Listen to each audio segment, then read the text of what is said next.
Hey guys, and welcome to the 1000 subscribers Q&A special. Once again, I'd like to thank you all so much for your support throughout my cubing career journey, and I'll be announcing the winners of the giveaway throughout the video as I go through the questions. Congratulations on reaching 1000 subscribers. Thank you so much. What sparked your interest and led you to become a cuber? Back in 2016, I was randomly watching some clips of people getting world records, and that's the first time I actually decided to try out a cube for the first time, but I never wanted to learn the correct way to do it. I was just looking for shortcuts and a fast way to do it, basically. Obviously, the methods weren't true, so I ended up leaving it forever. Now, fast forward to November 2020, I was randomly out in the mall and I saw a Rubiks brand cube. So I decided to get it and actually learn this time. And when I learned it, I practiced on it, and then I decided to launch my channel back in December 1st, 2020. Why did you start cubing? Well, I wanted to know how the cube was actually solvable. It was a way to also be able to show people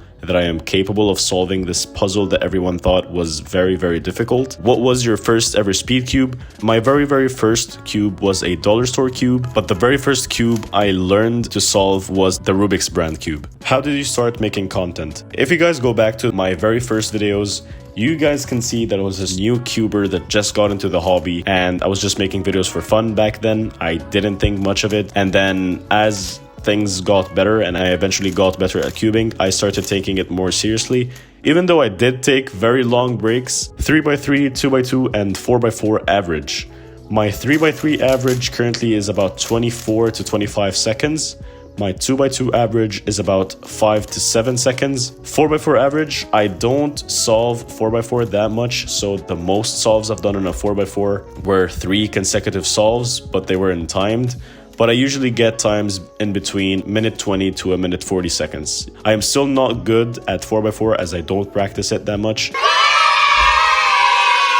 What advice would you give to smaller YouTubers who want to reach the same level as you? The best advice is to make sure your videos are unique so people enjoy watching something new rather than watching the same things over and over again.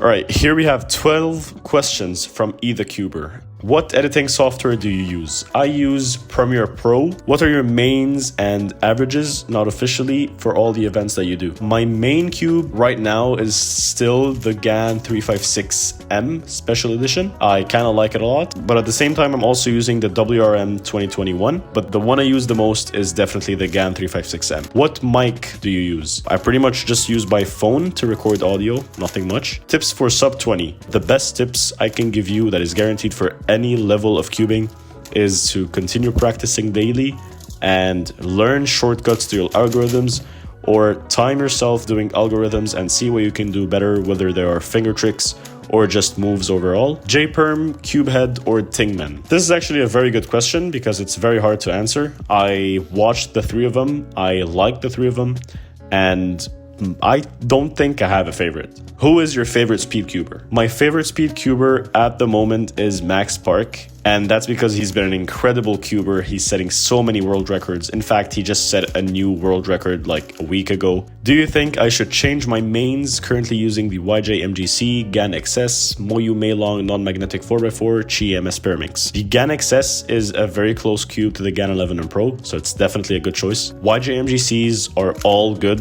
A Meilong non-magnetic 4x4, I would recommend switching to a magnetic 4x4 as it helps a lot with your turning.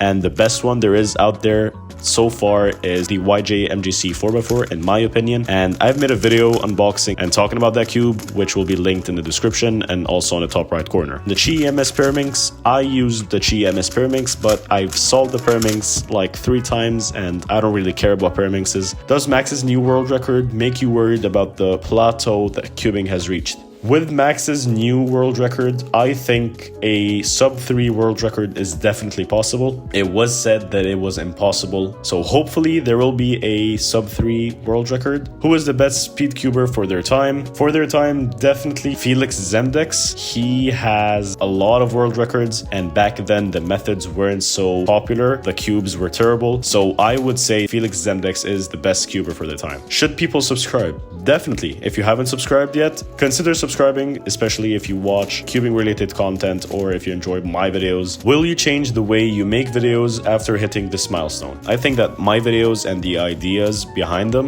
are unique. I will probably keep the same style of videos I do. How fast can you solve a Rubik's Cube? Well, my personal best was 19 seconds, and I actually got a personal best on camera, which was 16 seconds. So if you meant my personal best is definitely 16.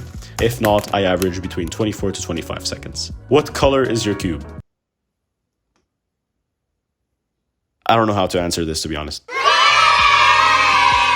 How and why did you choose CubeMan as your channel name? Fun fact, CubeRite actually invited me to participate in a video where all YouTubers were explaining their original story behind their name. And so you guys can check out that video. It will be linked in the description and also in the top right corner. How did you find motivation to make videos again? Well, it usually happens that I just get a break and then I come back, as I still enjoy doing this very, very much. Since I got a lot of questions regarding my sponsorship, let me tell you how it went. I initially submitted a request for a sponsorship when I had about 15 subscribers and terrible video quality. Obviously, it was rejected, and I kept working on my channel for about a year to where it is today. At around 988 subscribers, I decided to give it another shot and I got accepted. It was definitely one of the happiest moments in my cubing career. So if you're looking to get sponsored, focus on delivering something unique with your videos and content, and you'll get there one day.